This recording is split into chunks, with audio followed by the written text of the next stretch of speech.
Hello friends, welcome back to my channel. आज हम सीखेंगे ऑटोकैड में कोऑर्डिनेट सिस्टम कैसे वर्क करता है, कितने टाइप्स के कोऑर्डिनेट सिस्टम होते हैं, कौन सा एब्सोल्यूट कोऑर्डिनेट सिस्टम क्या होता है, रिलेटिव कोऑर्डिनेट सिस्टम, उसके बाद पोलर कोऑर्डिनेट सिस्टम या फिर डायरेक्ट मेथड क्या होता है। इस चीज को पूरा डिटेल में सीखेंगे बिल्कुल स्टार्टिंग से। तो वीडियो को लास्ट तक जरूर देखें ताकि आपके कोऑर्डिनेट सिस्टम का जितने भी आपका कॉन्सेप्ट है वो कंप्लीट क्लियर हो पाए। तो चलिए दोस्तों, विदाउट एनी देरी स्टार्ट करते हैं। उसे बोलते हैं कोऑर्डिनेट सिस्टम। कोऑर्डिनेट सिस्टम के बारे में पता है? ये तो पढ़ा होगा ना, x y, x axis, y axis, z axis. ये तीन दो एक्सिस आपकी प्लेन में होती है, हाइट में जेड एक्सिस होती है। राइट में क्या होता है? एक्स एक्सिस कौन सा? Positive negative? Positive. X positive, x negative left में। ऊपर वाई पॉजिटिव होता है और वाई नेगेटिव होता है नीचे। यही होता है। Yes sir. 1 2 3 4 इस तरीके से चलते हैं, और जहां पे ये दोनों आपस में एक दूसरे को इंटरसेक्ट करते हैं उस पॉइंट को क्या बोलते हैं? Centre coordinate. Origin point. अब समझ लो, दिस इज क्वाड्रेंट 1। इस क्वाड्रेंट के अंदर एक्स और वाई की वैल्यू कितनी होती है? पॉजिटिव होती है ना दोनों। इसमें नेगेटिव पॉजिटिव। नेगेटिव क्या है? एक्स। एक्स। फर्स्ट नंबर पे क्या लिखा जाता है? एक्स। सेकेंड नंबर पे वाई। इसमें दोनों आपके नेगेटिव होते हैं और इसमें एक्स पॉजिटिव होता है और वाई नेगेटिव होता है। Yes sir. इतना भी क्लियर है? ठीक है। अब मुझे ये बताओ, इस वाले पॉइंट के कोऑर्डिनेट क्या है? बताओगे? 30 सर। 30। 3 और y 0। ठीक है। इस वाले पॉइंट के बताओ। 5 5।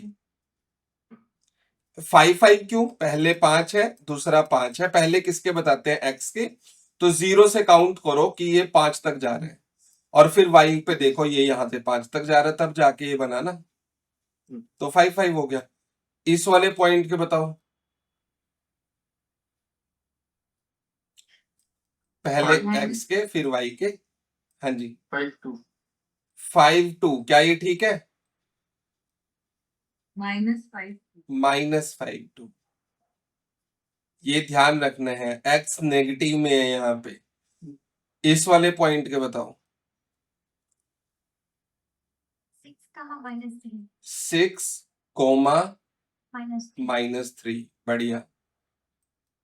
इस वाले पॉइंट के बताओ। इस वाले के -3, -2। -3 कोमा -2। किसी को भी कोई डाउट है इसमें? नहीं सर। इसे बोलते हैं एब्सोल्यूट कोऑर्डिनेट सिस्टम। पहला कोऑर्डिनेट सिस्टम है absolute coordinate system. Absolute coordinate system का मतलब है कि आपने जिस भी चीज के कोऑर्डिनेट्स हमें बताए हैं, वो कोऑर्डिनेट को आपने कहां से कैलकुलेट किया है? ओरिजिन से। हर एक को ओरिजिन से ही कैलकुलेट किया है ना जी। जो भी ओरिजिन से कैलकुलेट करते हैं उसे हम बोलते हैं एब्सोल्यूट कोऑर्डिनेट सिस्टम। अगर मैं दिखाऊं आपको एब्सोल्यूट कोऑर्डिनेट सिस्टम, तो आप देखेंगे जो पॉइंट्स हैं वो आपने सिर्फ ओरिजिन से ही मेजर करके आपको यहाँ पे बताए। जैसे ये वाला है, और एब्सोल्यूट, ये एब्सोल्यूट कोऑर्डिनेट सिस्टम हो गया। अब देखो, चलो अब यही दोनों चीजें दोबारा से ये बनाते हैं दोबारा से। ठीक है। ये दो डायग्राम देख रहे हो ना आप? पहले डायग्राम में क्या है? ओरिजिन यहाँ पे है, और जो ये पॉइंट यहाँ पे दिया हुआ है, ये वाला पॉइंट, इसकी कोऑर्डिनेट क्या है? 1 1। 1 1। क्लियर है ना? ए पॉइंट के। बी पॉइंट के कितने हो गए? 5,1। सी पॉइंट के कितने हो गए? 5,4। और डी के हो गए 1,4, जो इस पे लिखे भी हुए हैं। ये हो गया कौन सा सिस्टम? Absolute coordinate system. अब यही रेक्टेंगल दोबारा से बना हुआ है। अब इसके कोऑर्डिनेट क्या हो गए? इसके 1 1 है, इसके हो गए कितने? 4 0। 4 0 क्यों हुए? इसका भी रीजन है। इसके 0 3 हो गए और इसके -4 0 हो गए। ऐसा क्यों हुआ?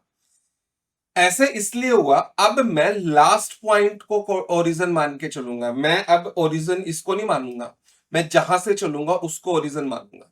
मान लो मैं ए पॉइंट से चलाऊं, ए पॉइंट तो मान लो 1 1 ही बताना पड़ेगा, और ए से जब मैं बी की तरफ चलूंगा तो ए से मैं एक्स की तरफ कितना कदम चला? 4. 4 चला ना। अगर मैं 0 से चलता तो 5 चलता, ए से चला तो कितना चला? 4. क्लियर है इतना सबको? Yes, sir. Yes, sir. ठीक है, बट जो इसने 40 लिखा हुआ ये गलत है, ये इसको लिखना चाहिए था एट द रेट। पहले एट द रेट लगाओ, फिर 4 लिखो और फिर 0 लिखो। एट द रेट का मतलब है कि मैं लास्ट पॉइंट को ओरिजिन मान के चल रहा हूं। अगर मैं अब यहां से सी की तरफ जाऊं तो इस पॉइंट को मान लो ओरिजिन। जब आप इस पॉइंट को ओरिजिन मानोगे, इस वाले पॉइंट को, तो इस पॉइंट से ऊपर कितने कदम एक्स में कितना जा रहे हो? एक्स तो 0 हो जाएगा एट द रेट 0, क्योंकि लेफ्ट राइट तो चलना ही नहीं पड़ रहा ना। अगर लेफ्ट राइट नहीं चलना पड़ रहा तो एक्स 0 है, और वाई कितना हो जाएगा? 4 नहीं 3, क्योंकि मैं एक पॉइंट ऊपर से ही चल रहा हूं। 3. समझ रहे हो? ये कोमा 3। उसके बाद इधर सी से डी पे चल रहे हैं। अगर मैं सी को ओरिजिन मान लूं और डी की तरफ जाऊं तो एक्स में मैं कितना जा रहा हूं? कितने कदम जा रहा हूं एक्स में?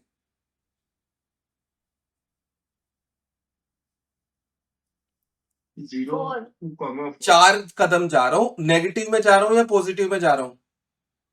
Negative में. तो -4 एक्स की वैल्यू हो गई, और वाई की वैल्यू ऊपर नीचे तो जा ही नहीं रहा, वाई हो गया 0। और इससे जब मैं नीचे आऊंगा, डी से ए पे आऊंगा, तो पहले लगाओ एट द रेट। एक्स की वैल्यू कितनी होगी? एक्स में मैं कितने पे जा रहा हूं? कहीं लेफ्ट राइट तो जा ही नहीं रहा ना मैं, तो एक्स तो 0 हो जाएगा, और वाई नेगेटिव में जा रहा हूं -3। अभी भी कंफ्यूजन होगी ना? जी सर, थोड़ी है ना? चलो वो कंफ्यूजन भी दूर करते हैं। अब ये ग्राफ मैं यहां पे बनाता हूं ताकि आपको बहुत अच्छे से अब समझ में आ जाए।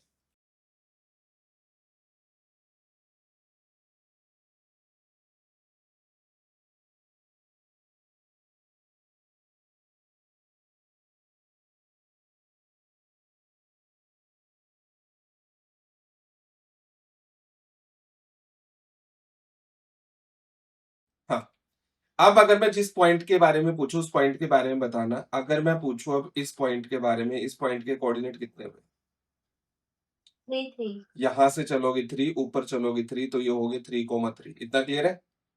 Yes, sir. इस वाले पॉइंट से मैं उड़ के चलता हूं, यहाँ पे इस पे जाना है मेरे को। इस वाले पॉइंट के कोऑर्डिनेट कितने हुए? 4. 4. -4 3. -4. -4 0। सर 0 क्यों? मैंने बोला आपको कि मैंने दूसरे कोऑर्डिनेट्स में तो एब्सोल्यूट से पूछ रहा हूँ ना। ओरिजिन से ही मेजर करो। ओके. ओरिजिन से अगर इसको देखोगे तो इसके कोऑर्डिनेट क्या होंगे? -4 0। बट अगर मैं इस पॉइंट से देखूं अब, -7, sir.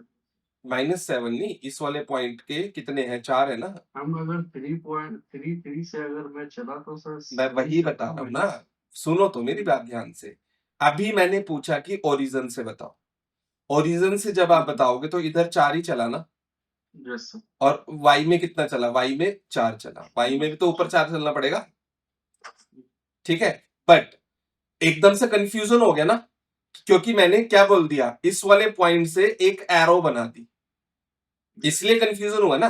अगर मैं डायरेक्टली पॉइंट बोलता, अब आप क्लियर बता देते ना इस वाले पॉइंट के क्या ओरिजिन है, Yes, sir. Yes. क्या कोऑर्डिनेट है बताओ? -4, 4. -4, -4, ये भी नेगेटिव है। हाँ. क्लियर है? बट अगर मैं बोलूं कि अब इस वाले पॉइंट के बताओ, अब कंफ्यूजन हो गया ना। नहीं सर. क्यों? ओरिजिन से बताऊं या इससे बताऊं? अगर मैं डायरेक्टली पूछ रहा हूं तो आप ओरिजिन से बता रहे हो, इसे बोलते हैं एब्सोल्यूट कोऑर्डिनेट सिस्टम। Yes. अगर आपको बताना है लास्ट पॉइंट को ओरिजिन मानते हुए, अगर मैं इस पॉइंट को ओरिजिन मान लूं और मैं राइट की तरफ निकल जाऊं तो इस वाले पॉइंट के कोऑर्डिनेट क्या होंगे? 7 7। एक यहां से 1 2 3 4 5 6 7 और वो भी पॉजिटिव वाले है ना। और कोमा वाई में कितना चला मैं? 3 चला ही नहीं वाई में, तो ऊपर नीचे थोड़ी ना गया हूं। 0 वाई में तो 0 है। इससे पहले लगा दूंगा एट द रेट। अब इसका मतलब हुआ, इसे बोलते हैं रिलेटिव कोऑर्डिनेट सिस्टम। अगर आप पॉजिटिव क्या हुआ? हैं, 7 सर पॉजिटिव क्यों हुआ? चलो इस वाले पॉइंट के कोऑर्डिनेट सिस्टम क्या है? कोऑर्डिनेट क्या है? 50 5 0 है। 5 क्यों है? पॉजिटिव क्यों है 5? क्योंकि x प्लस पे है x प्लस चलो भाई, अब आपको पता चल गया ये क्यों है 5? यस जिसने अभी क्वेश्चन पूछा था उनको पता चल गया 5 पॉजिटिव क्यों है? Yes sir. ठीक है, क्योंकि 5 पॉजिटिव इसलिए है क्योंकि हमने ओरिजिन से एकदम से कैलकुलेट कर लिया। अगर मैं इस ओरिजिन को उठा के यहां ले आऊं, अब बताओ इसके कोऑर्डिनेट क्या होंगे? Yes sir. समझ रहे हो ना? रिलेटिव में क्या कर रहा हूं मैं, लास्ट पॉइंट पे अपने पूरा ओरिजिन रख पा रहा हूं और उससे कैलकुलेट कर रहा हूं। फिर दोनों चीज आ गई समझ में? यस सर पोलर क्या, रिलेटिव क्या होता है और एब्सोल्यूट क्या होता है। तो किसी भी, रिलेटिव में थर्ड कोऑर्डिनेट में भी सर एक्टिव पॉजिटिव में हुआ। मैं बताता हूं, मान लो मैं इस यहां पॉइंट पे हूं, इस वाले पॉइंट से मैं इस वाले पॉइंट पे आ रहा हूं, ठीक है? तो मेरे के कोऑर्डिनेट क्या होंगे इस वाले पॉइंट के? -5 का मतलब -5 क्यों होंगे? इस वाले पॉइंट पे ओरिजिन रख दो ये वाला, तो मैं एक्स पॉजिटिव में जा रहा हूं ना। यस कितना पॉजिटिव जा रहा हूं? 3 और वाई में तो जा ही नहीं रहा ना, तो 0 हो गया। Yes sir. समझ गए मेरी बात? यस सर ये क्लियर हो गया? बट अगर मैं इस वाले पॉइंट के डायरेक्ट पूछता तो -2 और -2 हो जाते ना, यस क्योंकि मैं इस ओरिजिन से कैलकुलेट करता।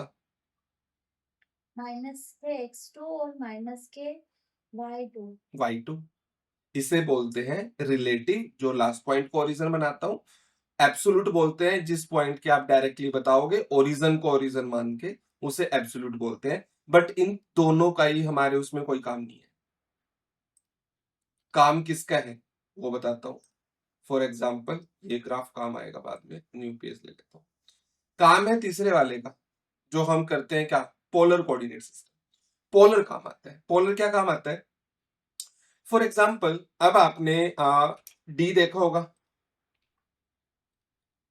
डी देखा है ना, ठीक है? इधर की साइड जो आपका है, कितने का एंगल होता है? 0। ऊपर 90, लेफ्ट में 180 और नीचे कितना होता है? 270। इतना क्लियर है? आपके एंगल एंटी क्लॉकवाइज मूव करते हैं, लास्ट क्लास में ही पढ़ा था, ठीक है? अब मान लो मुझे, अगर, अरे यार ये मैं ना, चलो इसी पे बताता हूं। मान लो ये 1 है, ये 2 है, ये 3 है। मुझे इस वाले पॉइंट से ओरिजिन से इस वाले पॉइंट पे जाना है, ठीक है? बट अब मुझे कोऑर्डिनेट सिस्टम एक्स और वाई की वैल्यू नहीं बतानी। अब यहाँ पे एक ही फॉर्मूला है, आप लगाओ eight the rate. Eight the rate का मतलब पिछले पॉइंट को ओरिजिन मान के चल रहे हो। पहले बताओ कितना डिस्टेंस है, फिर एंगल का साइन लगाओ, फिर एंगल बताओ कितना है। सर 3 और 360 हाँ, तो इसके कोऑर्डिनेट क्या बनेंगे? एट द रेट, डिस्टेंस कितना हो गया? 3, एंगल का साइन लगाओ, या तो 360 बोल दो एंगल, या फिर कितना बोल दो? 0। सिंपल। अगर इस वाले पॉइंट से 1 2 3 इस वाले पॉइंट पे जाना है तो कितने क्या कोऑर्डिनेट होंगे? Eight the rate 190 degree at the rate 3 angle 90 degree. 90 degree इसमें पॉजिटिव नेगेटिव कुछ नहीं देखना, इसमें सिर्फ डिस्टेंस बताओ और एंगल बताओ। यहां से अगर मान लो मेरे को इधर वाले पॉइंट पे जाना है, जैसे 1 2 3 हो गया और ये एंगल हो गया मान लो 240 का, ठीक है? तो आप क्या करोगे? Eight the rate 3 angle, minus नहीं, कोई माइनस नहीं, सिर्फ डिस्टेंस और एंगल, दैट्स इट। इतना काम कर। और ये ग्रेटर टू लेस देन में माइनस से कोई लेना देना नहीं है। इसमें कोई लेना देना नहीं है माइनस से। इसे बोलते हैं पोलर कोऑर्डिनेट सिस्टम। ये आपका इसमें नेगेटिव नहीं है। कोई नेगेटिव नहीं है, कोई पॉजिटिव नहीं है। अब इसकी हेल्प से एंगल ही बोलेंगे इसको। हाँ, अब देखो, अब एक चीज और बताता हूँ, अब और तरीके से समझ जाओगे आप अच्छे से। अब जैसे ये डायग्राम बनाना है, इसमें क्या गिवन है, एक लाइन ली, कितना है 60, नीचे की लाइन, ये अगर मैं मेजर करूं तो ये कितना है 60। अब मुझे क्या करना है, तीनों एंगल 60 के होने चाहिए। अब तीनों एंगल 60 के होने चाहिए, साइड तीनों 60 की होनी चाहिए। आप लोगों ने कुछ ट्राई किया होगा, भी बीच से ले लेता हूं 60 और मिला देता हूं दोनों साइड, ये भी ट्राई किया होगा ना। लेकिन नहीं हुआ सर। बट अगर मैं इसका एंगुलर ये चेक करूं डिस्टेंस, तो ये 60 थोड़ी ना है, DAL अलाइन डायमेंशन से चेक करूं 67 है, तो मुझे तो ये एंगल 60 चाहिए, लेंथ भी 60 चाहिए, और अगर मैं इसको एंगुलर चेक करूं तो ये तब भी 63 है। अब इसको 60 कैसे बनाऊं, तो अब फॉर्मूला वही काम आएगा। L एंटर फॉर लाइन, इस वाले पॉइंट से चलना है, ठीक है। अब यहां से डाल दो @ नीचे देखो कमांड चल रही है ना @ वाली। डिस्टेंस कितना है 60, और डाल दो फिर एंगल का साइन। एंगल कितना है 90 60, 60 ये लो जी। और इस वाले पॉइंट से ये पॉइंट मिला दिया। अब एंगुलर डायमेंशन चेक करो, ये भी 60 है, और DAL चेक करो, ये भी 60 है, ये भी 60 है, हो गया सारा 60। Yes sir. ठीक है। अब एब्सोल्यूट को यहां पे समझाता हूं ताकि आप समझ पाओ अच्छे से। मेरे को एक वो बनाना है, मान लो यहां से राइट चलना है 3 कदम, ऊपर चलना है 5, फिर लेफ्ट में चलना है 3, नीचे आना है, बस ये क्लोज करना है, ठीक है। तो L एंटर, पहले हम बात करेंगे एब्सोल्यूट कोऑर्डिनेट सिस्टम के हिसाब से। पहला पॉइंट क्या होगा 0। तो आप माउस की हेल्प नहीं लेनी, आप डाल दो 0,0, जो मैंने बताया था वो नीचे दिख रहा है ना अभी, एंटर, वहां से स्टार्ट हो गया। दूसरा पॉइंट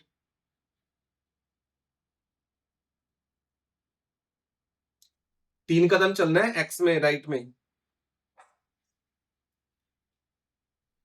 कुछ भी जब तक दिखा ना दो ना, आपको पल्ले ही नहीं पड़ती चीजें।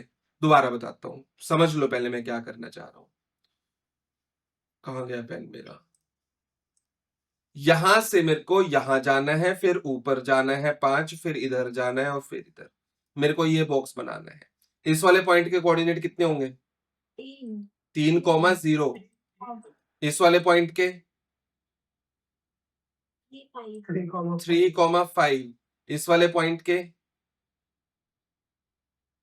-5। 0,5। मैं एब्सोल्यूट की बात कर रहा हूं, एब्सोल्यूट में ओरिजिन यही है, और इस वाले पॉइंट पे तो है ही है ना 0,0। एब्सोल्यूट कोऑर्डिनेट सिस्टम में हमें हमेशा इसको ओरिजिन मानना है। अगर आप, चलो एक चीज और पूछता हूं, अगर इस वाले पॉइंट के कितने हैं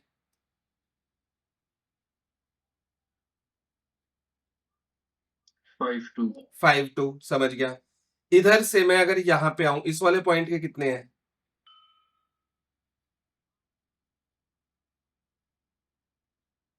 @30।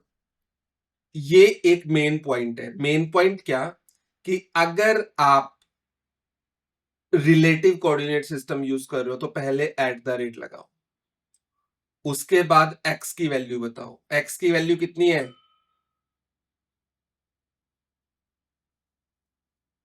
-3।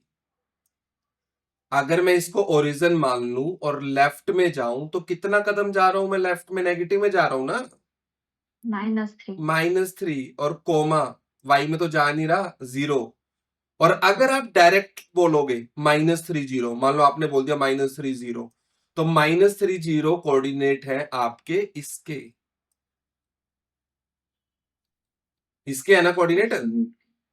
यस। अगर एब्सोल्यूट से देखा जाए, अगर ये गलती आप अपनी ड्राइंग में करते हो, फॉर एग्जांपल अगर मैं अपनी ड्राइंग में जाऊं, यहां पे ये मेरी ड्राइंग है, अगर ये गलती मैं यहां पे करूं ना, देखो क्या होगा। L एंटर 0,0 मैंने कर दिया, ये मैं यहां पे बताता हूं करके ताकि क्लियर हो जाए। और मैं इसको ले लेता हूं थोड़ा सा थिकनेस वाली लाइन ताकि आपको थिकनेस में दिखे लाइन। वेट, L एंटर 0,0, लो जी आपकी एक लाइन बननी स्टार्ट हो गई। और इसका कलर भी चेंज कर देता हूँ, लो जी, और इसका थिकनेस थोड़ी सी कम। L एंटर 0,0 स्टार्ट होगी लाइन। दूसरा पॉइंट, यही सेम रेक्टेंगल बनाना है, क्या लिखूं? अरे 3,0 कर दूंगा ना, 3,0, मैं राइट में जा रहा हूं। तीसरा पॉइंट मेरे को ऊपर जाना है, इस वाले पॉइंट पे 5,3 5,3 करते ही कहां गया पॉइंट मेरा? 5,3 इसने क्या लिया? ये 5 और ये वाला 3। अब मैं करूंगा @5,3, कहां गया पॉइंट? यहां पे। बताओ, सही से बताओ, कोऑर्डिनेट बोलो, एब्सोल्यूट बोलो, रिलेटिव बोलो, कोई भी बोलो। 3,2, लो जी यहां गया पॉइंट। समझ में नहीं आ रही आपके? अगला पॉइंट बताओ, कौन बताएगा? @0,5, लो जी अब पहुंचा वहां पे। 0,5 हाँ, क्वेश्चन पूछो @0,5 क्यों?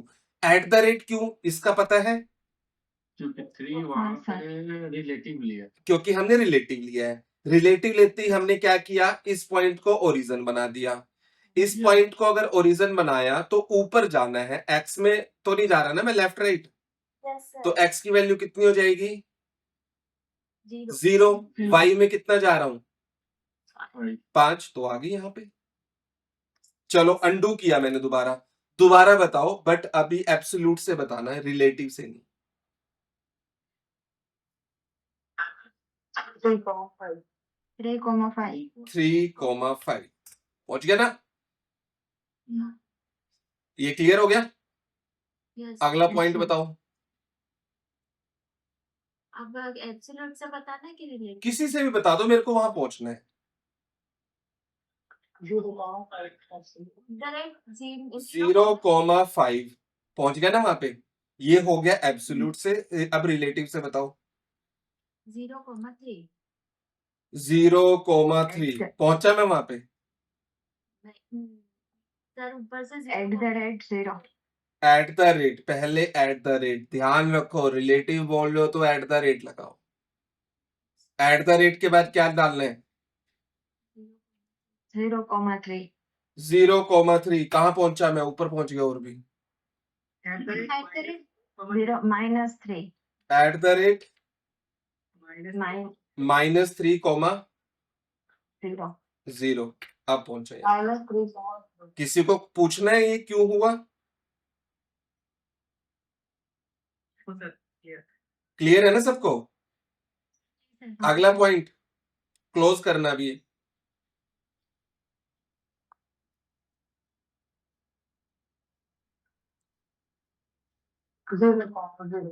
है 0,0 बढ़िया है, अंडू किया। एब्सोल्यूट से उससे बताओ, रिलेटिव से। @0, -5। अब क्लियर है? हाँ सर। Yes sir. चलो अंडू किया। अब मुझे यहां पहुंचना है, इस वाले पॉइंट पे। क्या कोऑर्डिनेट रखूं भाई?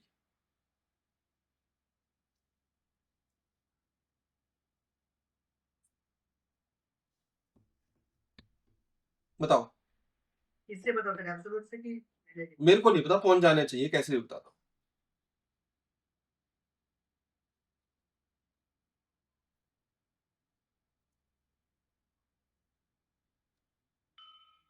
इतना टाइम लोगे? इसका मतलब समझ। -4, -3 बढ़िया, पहुंच गया। अंडू कर दिया। रिलेटिव से बताओ।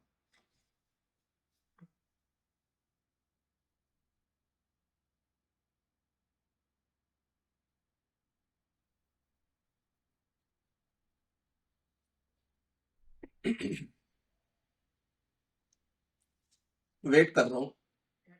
Minus minus 4 comma at the rate -4 comma -8 -8 पहुंच गया, बहुत बढ़िया। किसी को पूछना है कुछ इसमें? पहले x का बोलना होता है ना सर? देखो, अगर मैं इस वाले पॉइंट को एब्सोल्यूट से देखूं तो इधर माइनस में जा रहा हूं x4 और इधर ओरिजिन से माइनस में जा रहा हूं 3, ठीक है?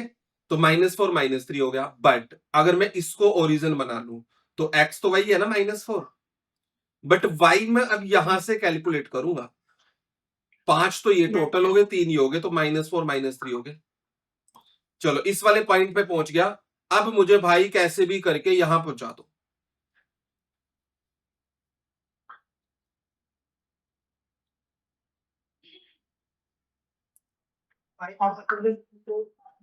बताओ बताओ क्या जल्दी। सिंपल है, एक तो 5,3 तो बोल ही सकते हो ना। अंडू किया, रिलेटिव से अगर देखो तो मैं इस वाले पॉइंट से मेरे को यहां पहुंचना है। इस वाले पॉइंट से कितने कदम एक्स में पॉजिटिव जाऊंगा ना, तो 1 2 3 4 5 6 7 8 9, तो एक्स में तो हो गया 9। अब इस वाले पॉइंट से ऊपर कितना जा रहा हूं 1 2 3 4 5 6, तो एट द रेट 9,6 पहुंच गया वहां पे। समझ गए? Yes, sir. अब तो क्लियर हो गया ना दोनों चीजें आपको? Yes sir. ठीक है, तीसरा कोऑर्डिनेट सिस्टम बताता हूं। सेम बॉक्स मेरे को दोबारा बनाना है ये। अब मेरा ये कोऑर्डिनेट से कोई लेना देना नहीं है, मेरे को सिर्फ एंगल देखना है। एल एंटर पहला कर दिया मैंने 0,0 से। अब मेरे को 3 कदम चलना है, मेरे को राइट में यहां पहुंचना है। अब पोलर कोऑर्डिनेट सिस्टम से बताओ क्या कोऑर्डिनेट होंगे। एट द रेट लगाना है, डिस्टेंस बताना है, एंगल लगाना है, एंगल बताना है। एट यार तुम है ना बिल्कुल नहीं समझ रहे। एट द रेट के बाद डिस्टेंस, डिस्टेंस हो गया 3 और फिर एंगल का साइन लगाओ। राइट में एंगल कितना है 0। एंटर, पहुंच गया बस। अब मेरे को यहां पहुंचना है, पहुंचाओ यहां पे मुझे। एट द रेट 5 एंगल 90 पहुंच गया मैं यहां पे। यहां पहुंचाओ मुझे अब। एट द रेट 5 एंगल 90 ऊपर पहुंच गया मैं दोबारा। आप बताओ क्या कर रहे हो? 270 मैं बताऊं आपने क्या किया? आपने अपने डी को यहां पे उल्टा करके रख दिया। यहां पे आप अपने डी को ऐसे रखा था, ऐसे रखा था आपने डी को यहां पे, ठीक है, ताकि ऊपर 90 आए। यहां पे आपने डी को घुमा दिया, यही किया ना आपने।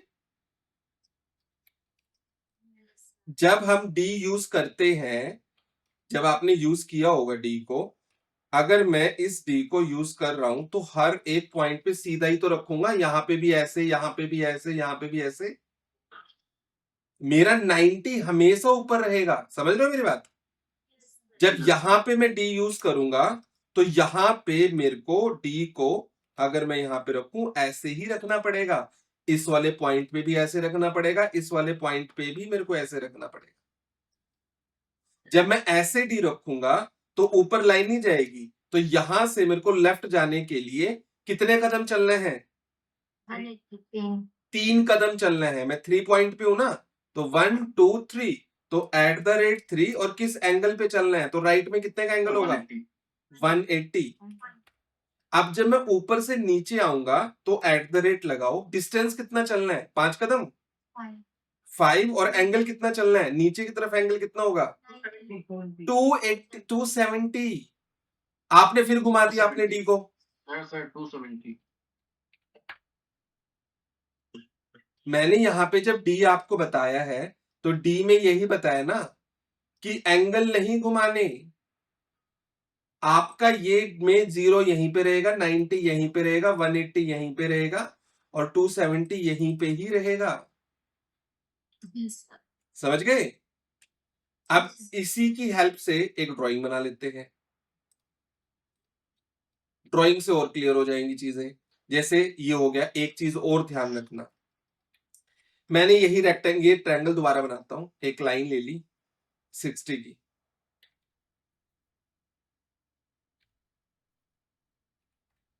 अब मैं इधर वाली लाइन पहले नहीं, इधर वाली लाइन पहले लगाऊंगा। क्या कोऑर्डिनेट बनेंगे? एट द रेट कितना डिस्टेंस है, 60 एंगल कितना है 16 60। एंगल 90 है 60 लेते ही मेरी लाइन इधर भाग गई। इधर क्यों भाग गई? क्योंकि जब मैं यहां से कैलकुलेट करूंगा डी की हेल्प से, तो इधर वाले पे तो 60 ही आएगा ना, ये तो 60 है ना। इसका मतलब Yes, sir. है कि आपके जो एंगल Yes, होते sir. हैं ना, वो जीरो से कैलकुलेट करता है। अगर मैं इस डायग्राम में देखूं, अगर मैं एक लाइन ऐसे बढ़ा दूं, अगर ये टोटल एंगल कितना हो गया, ये वाला 180 180 में से 60 माइनस करो तो ये एंगल कितना हो गया 120। तो हमेशा एंगल जीरो से मेजर करने हैं। तो जब यहां पे आप जाओगे तो यहां पे ये लाइन नहीं आएगी आपकी, आपकी लाइन आएगी यहां से, ऐसे आनी चाहिए, बेसिकली ऐसे ये आनी चाहिए ना। तो एट द रेट 60 एंगल डालो 120 का, और तब Yes, sir. यहां पे ऐसे आएगा। समझ गए? सर माइनस के 60 नहीं डालेंगे क्या? माइनस कुछ नहीं डालना, माइनस प्लस सिर्फ दो चीजों में है, एब्सोल्यूट और उसमें रिलेटिव कोऑर्डिनेट सिस्टम में। ना आपका एब्सोल्यूट काम आएगा कहीं पे, ना रिलेटिव काम आएगा, काम आएगा ये वाला। अब मेरे को लग रहा है कि मैंने बता के शायद आपको कंफ्यूज कर दिया, मेरे को डायरेक्ट यही बताना चाहिए था ना, कॉन्सेप्ट क्लियर करना था। ध्यान रखो उसका कहीं यूज नहीं है, यूज है सिर्फ इसका। ठीक है, कैसे यूज है इसका? मान लो इसके बीच में अब ये सर्कल बनाना है, तो टी टी टी उठा लो यहां से, 10 10 10 10 10 10, इसके बीच में सर्कल बन गया।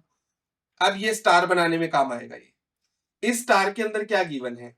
इस स्टार के अंदर गिवन है एंगल है 60 डिग्री, और सारे एंगल 60 डिग्री के हैं, और सारी लेंथ 30 30 की है। अब जब ये स्टार बनेगा आपका, अब यहां पे आप एक डी रखो, ये वाला डी मैंने लिया, ठीक है, और ये यहां पे रख दिया, तो यहां पे ये कितने का एंगल हो गया? 60 का। सेम डी मैंने यहां पे रखा, सारे एंगल 60 के हैं, मतलब या तो वो 60 का एंगल होगा या 120 का। 120 प्लस 60 कितना हो गया? 180। 180 प्लस 60 कितना हो गया? 240। 240 प्लस 60 300। 300 प्लस 60 360 या 0, और वापस से फिर रिपीट हो जाएंगे, यही है ना। अब पूरे सिनेरियो में क्या होगा, अब ये वाला दोबारा चलते हैं इसके ऊपर। ये आपका फर्स्ट क्वाड्रेंट है, ये सेकंड है, ये थर्ड है, ये फोर्थ है। आपका 60 डिग्री का एंगल कौन से क्वाड्रेंट में आएगा? 1 में आएंगे। 1 में, ऐसे आएगा ना 60। ठीक है, अब मैं इसको अलग लाइन से कर देता हूँ 60। 120 का कौन से क्वाड्रेंट में आएगा? 2 में आएंगे। ऐसे आएगा, ये 120। 180 लेफ्ट जाएगा, Yes, sir. 240 3. 3 में आएगा ऐसे, 240 के बाद 300 जाएगा 4 में, 4 में. और 4 इसके बाद 360 और 0 राइट में, Right. यही है ना। अब अगर मेरा ये डी है, सब जगह ये डी मेरे को ऐसे ही रखनी है, ऐसे ही रखनी है। अगर इस वाले पॉइंट से क्वाड्रेंट 1 में जा रहा हूं तो एंगल कितने का है? 60 का. क्वाड्रेंट 2 में जा रहा हूं तो एंगल कितना है? 120. क्वाड्रेंट 3 में 240. और क्वाड्रेंट 4 में 300. लेफ्ट जा रहा हूं तो, 180. और राइट जा रहा हूं तो। 360. क्लियर? ठीक है, Yes, sir. इस वाले पॉइंट से अगर मैं ऐसे जा रहा हूं ऊपर की तरफ, कितने का एंगल हो गया? 60 यहां से मैं ऐसे जा रहा हूं, कितने का एंगल हो गया? 120 राइट जा रहा हूं यहां से, 60 ऊपर जा रहा हूं यहाँ पे, 60. यहां से ऐसे जा रहा हूं 300 राइट, 360 360. ये वाला 240 नेक्स्ट, 40 300 राइट लेफ्ट वाला, 180 फिर 240. 240 ये वाला, 120 और ये वाला 180 मेरे को नहीं लगता अभी इससे अलग और कोई समझा सकता है। क्लियर है ना? yes sir चलो अब इसी से बना लेते हैं यही वाला। अब इसको बनाने के लिए मैंने एक लाइन ली और उसकी लेंथ है कितनी, स्ट्रेट करके मैंने 30 ले ली, 30 की लेंथ ली। अब मेरे को वही बताओ, एट द रेट 30 जो डिस्टेंस हो गया, एंगल कितना था। अब मैं कहां से चल रहा हूं, मान लो इस वाले पॉइंट से चल रहा हूं, ठीक है। बताओ अब कितने का एंगल, कितने का है 60। उसके बाद एट द रेट 30 एंगल कितना, 120 enter. Eight the rate 30 angle कितना 60 360। Eight the rate 30 angle 60। ऊपर जाएंगे ना, ऊपर जा रहे हैं ना, ये बनता जा रहा है। एट द रेट 30 एंगल कितना 300। एट द रेट 30 एंगल कितना 360 360। Next angle 240 240। Eight the rate 30 angle कितना 300 300 नहीं, हाँ 300। 300 eight the rate 30 angle 180 180 eight the rate 30 angle 240। 240 eight the rate 30 angle 240। Next angle 120 120। Next angle, अच्छा मैं इधर से चला था, वो वाली लाइन तो एक्स्ट्रा थी। एट द रेट 30 वो लाइन कंफ्यूजिंग भी थी को थोड़ी। 180। लो जी क्लोज हो गया, इस लाइन को एक्स्ट्रा थी अलर्ट बन गया। अभी बना रहा हूँ ना दूसरे तरीके से भी। ये 30 है और ये आपका देखेंगे तो 30 ये आ गया। चलो अब इतनी सारी जितनी भी मैंने चीजें बताई है सभी 1 मिनट में खत्म कर देता हूं, कर दूं, यही आपका 2 मिनट में बन जाएगा। जब हम ऑर्थो ऑन करते हैं तो हम क्या करते हैं, 4 एंगल को स्नैप करते हैं ना, देखो कर्सर के साथ भी आ रहा है 0 डिग्री, ऊपर 90 डिग्री, लेफ्ट 180 डिग्री, नीचे 270 डिग्री, यही कर रहे हैं ना। अगर मेरे एंगल 60 डिग्री के एंगल को स्नैप करने लग जाए मेरा तो आधा काम हो जाएगा। तो नीचे ऑर्थो के बगल में होता है पोलर ट्रैकिंग, आप इसे ऑन कर दो और राइट क्लिक करके कौन सा एंगल स्नैप करना है वो डाल दो। 60 के एंगल चाहिए सारे, तो ट्रैकिंग सेटिंग में जाओ और यहां पे इंक्रीमेंट एंगल 60 डाल दो एंड ओके। अब एल एंटर करोगे तो आपके 60 डिग्री के सारे एंगल स्नैप करेगा। अब मैं मान लो यहां से इस वाले पॉइंट से चल रहा हूं, तो इधर से मैं गया 30 एंटर, 60 डिग्री पे स्नैप करेगा ये 30 एंटर, फिर 60 डिग्री पे स्नैप करेगा 30 एंटर, ऐसे करके ये स्नैप करता चला जाएगा और उसके बाद आपको 30 एंटर करते चले जाना है उस एंगल पे। तो आपका ये 2 मिनट में बन जाएगा। सारे एंगल देखो स्नैप कर। उसमें सर वो हमको एंगल नहीं डालने पड़ेंगे ना। उसमें एंगल नहीं डालने, इसमें अपने आप ही स्नैप कर रहा है, आपको तो डिस्टेंस डालना है बस डायरेक्शन दिखा के, समझ रहे हो। अब ये नीचे वाले में गिवन है डिस्टेंस 50 का है बट इंक्रीमेंट एंगल है 80 का। अब 80 के एंगल में पहला एंगल कितने का होगा 80, 80 प्लस 80 कितना होता है 160 प्लस 80 240 प्लस 80 300 20 320 प्लस 80 400। 400 का क्या एंगल होता है कोई, नहीं 400 का एंगल कितने का हो जाएगा आउट ऑफ दैट 40 का, वापिस घूम जाएगा ना सर्कल, ठीक है। 40 प्लस 80 120 प्लस 80 200 प्लस 80 280 प्लस 80 360। यहां पे जाके आपके एंगल ठीक होंगे, समझ रहे हो। अब ये सीरीज है पूरी। अब इस सीरीज के लिए मैं क्या करूंगा, बनाओ यहाँ पे पोलर ट्रैकिंग ऑन किया, राइट क्लिक ट्रैकिंग सेटिंग पे गया और यहाँ पे मैंने 80 कर दिया, एल एंटर किया, लो जी 80 का एंगल स्नैप करेगा और 50 का डिस्टेंस है 50, 80 का जब स्नैप करेगा दिखाएगा वो वहां पे 50 फिर 80 का स्नैप करेगा दिखाएगा 50, फिर 80 का स्नैप करेगा दिखाएगा, फिर 80 का करेगा, 320 का हो गया। 320 के बाद कितने डिग्री का एंगल स्नैप करना चाहिए था? 400 का। 400 का एंगल कितने का होता है? नहीं होता। 40 को होता है ना। 400 माइनस 360 कर लो ना। अब ये 40 का एंगल स्नैप ही नहीं करेगा, क्यों? क्योंकि 40 को तो हमने डाल ही रखा है, 80 के मल्टीपल में 40 तो आता ही नहीं। तो इसको करने के अब दो तरीके हैं। पहला तरीका, या तो पोलर ट्रैकिंग पे जाके एडिशनल एंगल डाल दो कि 40 का, 120 का, 200 का, 280 का, या फिर एडिशनल एंगल नहीं डालना ना, 80 की जगह 40 का इंक्रीमेंट एंगल कर दो। 40 वाले 80 के भी स्नैप करेगा और 40 के भी करेगा, करेगा ना? यस। बस यहां से अब देखो 40 का कर रहा है 50 एंटर, फिर आपका 40 का कर रहा है 50 एंटर, फिर यहाँ पे अगर जाओगे 50 एंटर और इसको ज्वाइन कर दो, लो जी आपका बन गया। समझ गए?